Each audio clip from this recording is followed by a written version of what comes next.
kenapa sholat hanya diwajibkan bagi orang Islam? Kalau begitu orang kafir kenyamanan.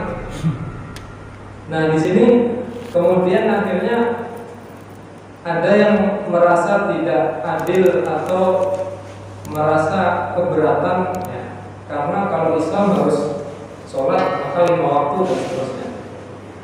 Maka menurut para ulama, kenapa orang kafir tidak perlu sholat atau tidak diwajibkan sholat? Karena ya tidak ada pengaruhnya. Diwajibkan sholat atau tidak, mereka tetap akan dimasukkan ke neraka, baik itu digawe sholatnya atau tidak digawe sama saja, tidak akan berpengaruh apa-apa, karena sudah jelas hasilnya dengan kekafirannya itu akan membuat dia kekal di neraka. Jadi tidak perlu diwajibkan juga untuk sholat. Ya terserah mau sholat atau tidak ya, yang pasti dengan kafirnya saja itu sudah kekal di neraka atau tidak bisa masuk surga. Kemudian syarat wajib yang kedua adalah berakal. Artinya tidak hanya muslim saja atau bersyahadat kepada Allah Subhanahu wa ta'ala, tetapi dia juga harus berakal sehat. Nah, kalau muslim tetapi tidak berakal sehat ya, maka tidak bisa juga dikenai kewajiban. Kenapa? Karena mewajibkan sesuatu kepada orang yang tidak berakal itu namanya taklif ma la yutaq. Nah, jadi pembebanan terhadap orang atau sesuatu yang tidak sampai atau tidak mampu untuk menanggung beban itu. Jadi seolah-olah kalau Allah mewajibkan sholat kepada orang yang tidak berakal, itu Allah sedang berlaku zalim. Kenapa? Karena membebani jelas kepada orang yang jelas-jelas tidak mampu. Nah, dan Allah mustahil melakukan kezaliman. Oleh karena itu tidak mungkin atau tidak layak bagi seseorang yang akalnya saja tidak normal atau tidak sehat untuk diberikan beban melaksanakan sholat. Itu dari al-aqil, berakal sehat di sini bisa berarti orang yang tidak gila, ya, artinya sehat secara akalnya. Tapi bisa juga orang yang tidak sadar. Nah, jadi bisa berarti pengaruhnya itu karena gila atau pengaruhnya karena misalnya sedang tidur atau sedang pingsan. Nah, itu berarti kan otomatis akalnya tidak sehat karena sedang tidak sadar. Tidak mungkin orang yang tidak sadar itu bisa berpikir dengan jernih atau dengan baik. Nah, oleh karena itu masuk juga di sini orang-orang yang sedang mabuk. Nah, jadi ketika dia masih mabuk, pengaruh mabuknya belum hilang, nggak bisa kita seret-seret untuk sholat. Jadi waktunya mau habis, kita kasih sholat, nggak bisa. Nah, karena memang akalnya belum berfungsi dengan baik. Kemudian selanjutnya al-balik. Ya. Kalau sudah Islam bersyahadat, kemudian akalnya juga sehat dalam kondisi sadar, maka syarat selanjutnya atau syarat yang terakhir adalah al-balik. Nah, balik atau biasanya diartikan sudah sampai umurnya. Nah, itu artinya sudah tercapai usianya untuk dibebani syariat atau biasanya disebut mukallaf, orang yang layak diberikan beban tanggung jawab mengamalkan atau menjalankan perintah agama. Tidak hanya sholat, ada kewajiban lain misalnya puasa, zakat dan seterusnya. Maka balik ini biasanya ditandai dengan mimpi basah.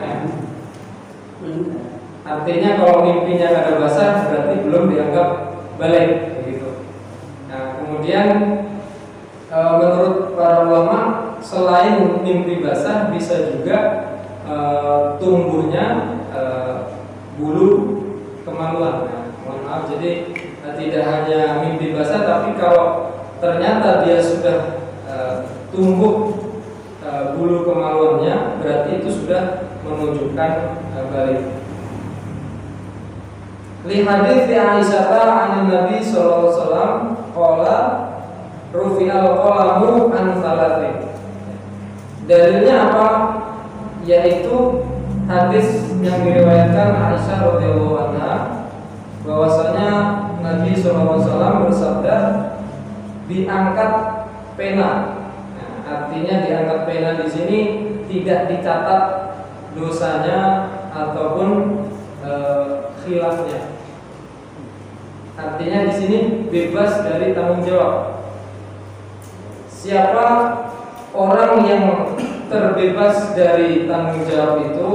Yaitu ada 3 jenis atau 3 orang. Yang pertama, anin naimi hatta yastaiqidho, yaitu orang yang tidur sampai dia terbangun. Nah, jadi tidur sampai dia terbangun. Misalnya ketika orang itu sedang tidur bukan karena tidur yang disengaja. Nah, misalnya belum waktu masuk waktu sholat dia tidur, kemudian ternyata sampai habis waktu sholat dia masih tidur, nah, tanpa sengaja untuk menghilangkan atau melewatkan waktu tidurnya. Maka yang seperti ini dia diangkat dosanya atau diangkat khilafnya. Jadi tidak dicatat sebagai perbuatan dosa. Tetapi berbeda kalau misalnya sudah tahu masuk adzan, nah, tambah di apa istilahnya, ditarik selimutnya supaya lebih nyenyak. Nah, ini berarti ada kesengajaan untuk melalaikan sholatnya.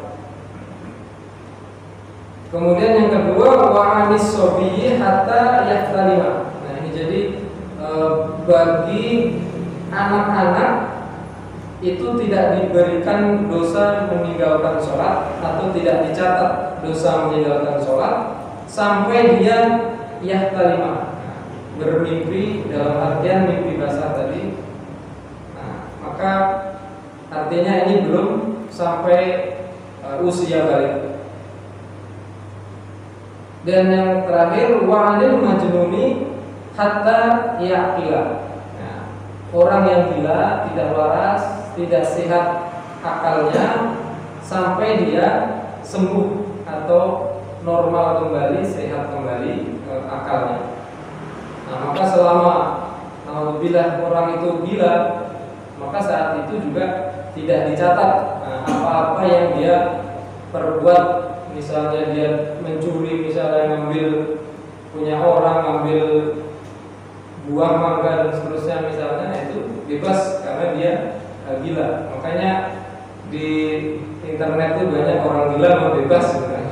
Jadi memang benar namanya orang gila itu dibebaskan ya apa saja. Kalau kita mau ribut juga nanti kita sendiri yang ikut gila gitu. Nah, di sini menunjukkan bahwasanya tidak ada kewajiban sholat bagi mereka yang sedang mengalami 3 kondisi. Ya, yang pertama tidur sampai bangun, artinya ya dia belum sadar dari tidurnya. Bisa masuk juga di sini kalau tidur saja dimaafkan, apalagi pingsan. Nah, pingsan otomatis lebih berat daripada tidur. Artinya berarti orang pingsan ya lebih dimaafkan lagi gitu. Kemudian yang kedua, anak kecil yang belum sampai usia balik, dan orang gila sampai dia sembuh yang gilanya.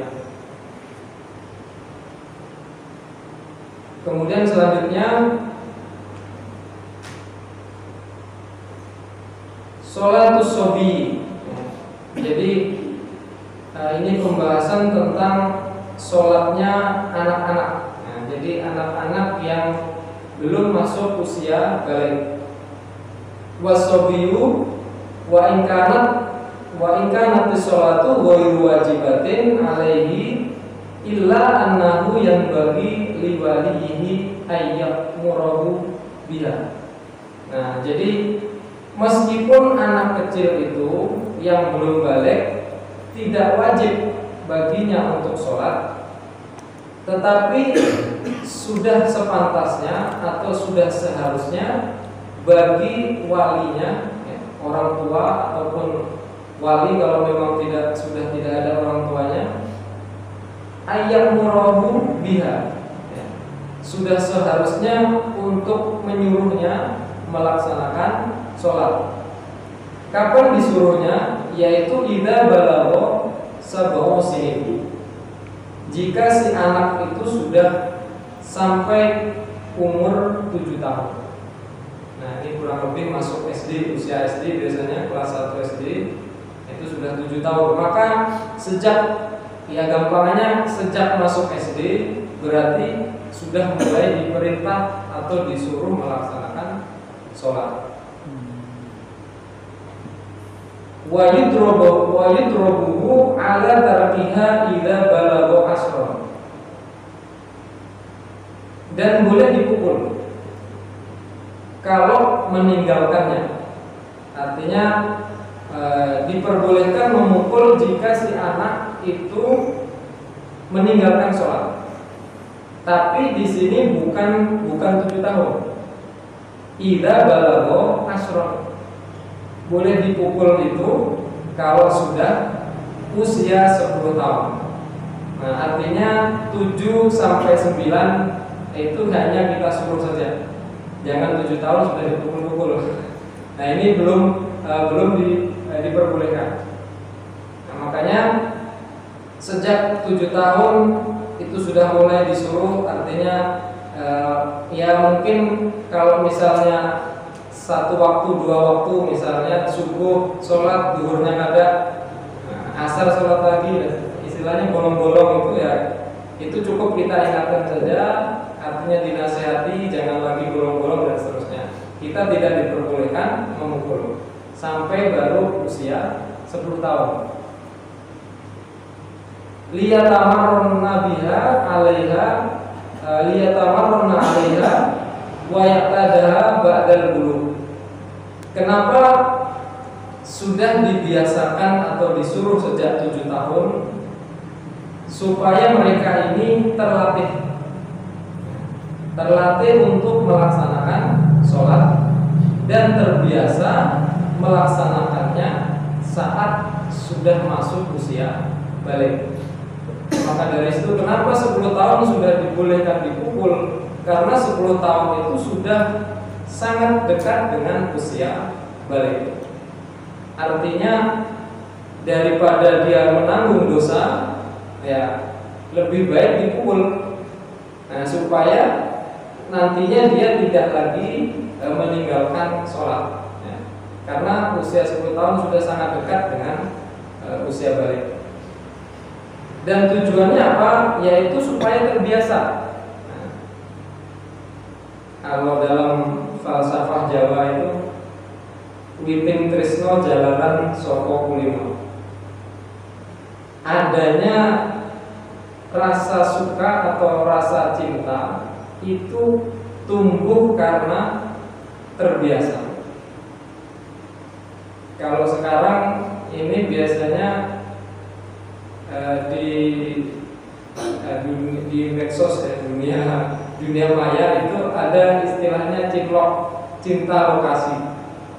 Adanya cinta lokasi itu bukan cinta kepada lokasi, tapi cinta yang tumbuh karena satu lokasi.